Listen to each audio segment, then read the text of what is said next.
salt causes you to retain fluid, which is going to make it more difficult to lose weight.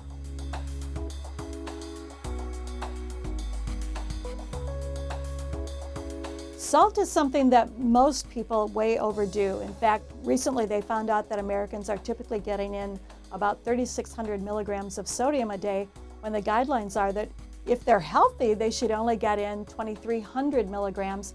And if you have any kind of heart issues or diabetes, we want it to be as low as 1,500. So clearly people need to make a change. There are some foods that are naturally going to be higher in salt. For example, milk has a lot of sodium in it, but that's naturally occurring, so you don't want to avoid milk because of the sodium, because the milk actually does help with lowering blood pressure. But something like bread. Bread is the #1 source of sodium in the diet. It isn't the salt shaker. So going maybe with a smaller piece of bread can be an easy way to cut that out. There are some low sodium breads that you can also find, but if you can lower that sodium, you're most likely going to lower your blood pressure as well.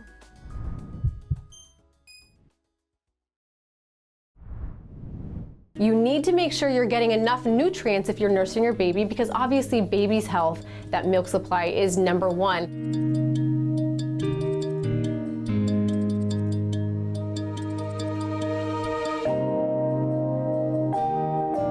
So approaching weight loss after you have a baby is actually a lot easier than you might think. I know we end up looking at this huge mountain of weight, this mountain we have to climb, all of this weight we have to lose because we just spent 9 months creating a baby, building a baby, and consequently gaining a little bit of extra weight as well. Well, #1, listen to your doctor's recommendations. If your doctors say don't work out for 6 weeks, I'm sorry, that means you cannot work out for 6 weeks. But what you can do is you can control the foods that you put in your mouth. You need to make sure you're getting enough nutrients if you're nursing your baby, because obviously baby's health, that milk supply, is #1. But by focusing on eating real, whole, natural foods and focusing on drinking enough water, and then if you're nursing on top of it, you're burning an extra 500 calories a day.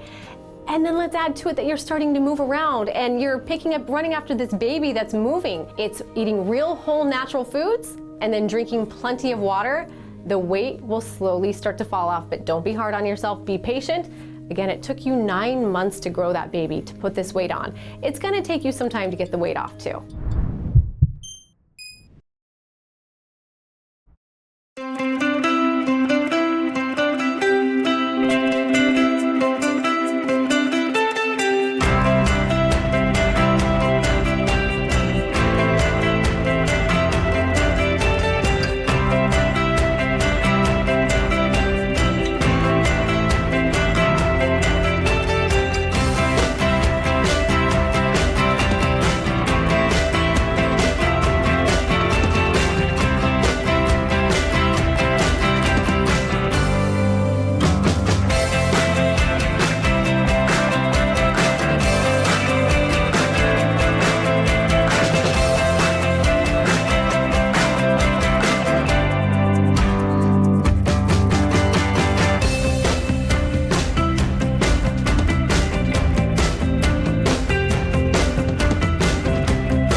If you tend to eat a lot of potato chips and fried potatoes, you're likely to gain weight.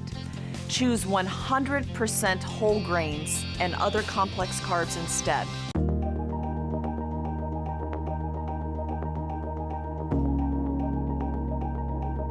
I'm Dr. Vonda Wright.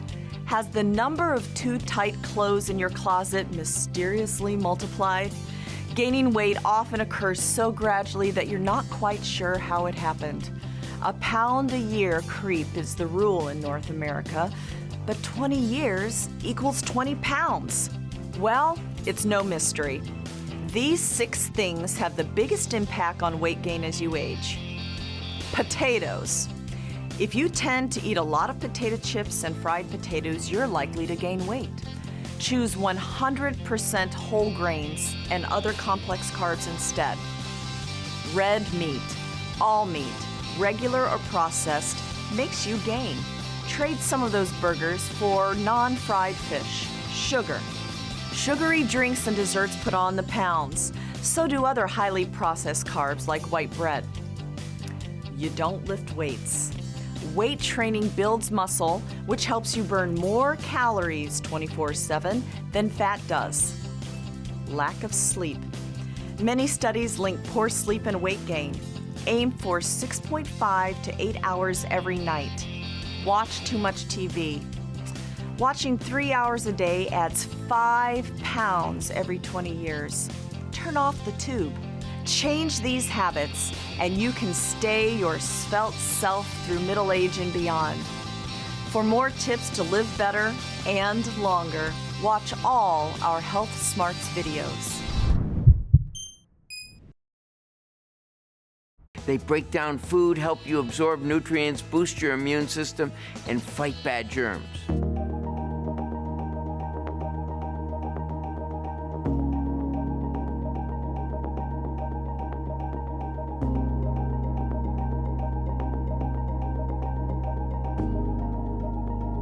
I'm Dr. Mike Royson with a surprising tip about belly fat that can help you be younger. Your body has trillions of critters that live inside your intestines. Most of them are beneficial.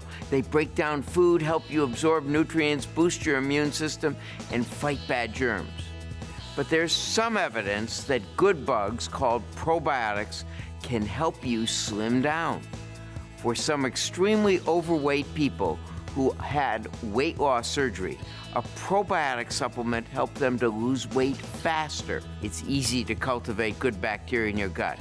Eat fruits and foods with prebiotic fibers, such as bananas, asparagus, onions, garlic.